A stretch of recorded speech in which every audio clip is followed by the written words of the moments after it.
co nám k tomu řeknete? Máme tady další den.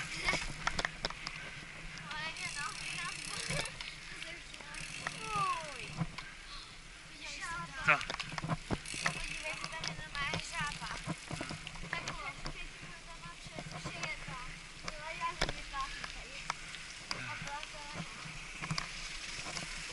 Martin teďka.